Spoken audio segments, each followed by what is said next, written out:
আসসালামু আলাইকুম। আশা করি সবাই ভালো আছেন।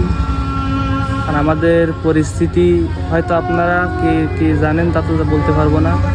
আমার 3টা বোন ছিল, কিয়া ছিল আমার ফুফাতো বোন। যাই হোক, আর আমার এই 3 বোনের মধ্যে ওই ছিল বড়। সে বৃহস্পতিবার 7:30টার দিকে মারা গেছে।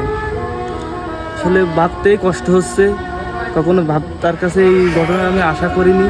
আমরা কেউ আশা করছিলাম না যে এরকম করবে। তো আমার বোন মারা গেছে, সবাই তার জন্য দোয়া করবেন। আসলে যদি কখনো ভুল করে থাকে বা কাউকে মনে আঘাত দেওয়ার মতো কোনো কথা বলে থাকে, তার জন্য মাফ চাচ্ছি আমরা। আপনারা মন থেকে মাফ করে দিবেন। আসলে কি বলবো বুঝে উঠতে পারতেছি না, তো এরকম মৃত্যু তার কাছ থেকে আমরা কখনো আশা করিনি। আসলে ভাইয়ারা তো সবই বললো কি আপু, আমাদের সবার বড় আপু, সে হঠাৎ করে মারা গেছে। কিন্তু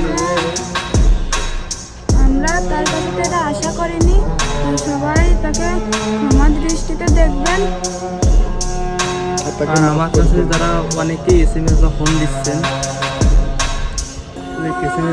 দিচ্ছেন, দিয়ে জিজ্ঞাসা করতেছেন কীভাবে কী হলো, তা প্লিজ আপনারা কেউ আপাতত SMS বা ফোন দিয়েন না। আমাদের মনে পরিস্থিতি অনেক খারাপ। ভালো থাকবেন, সুস্থ থাকবেন।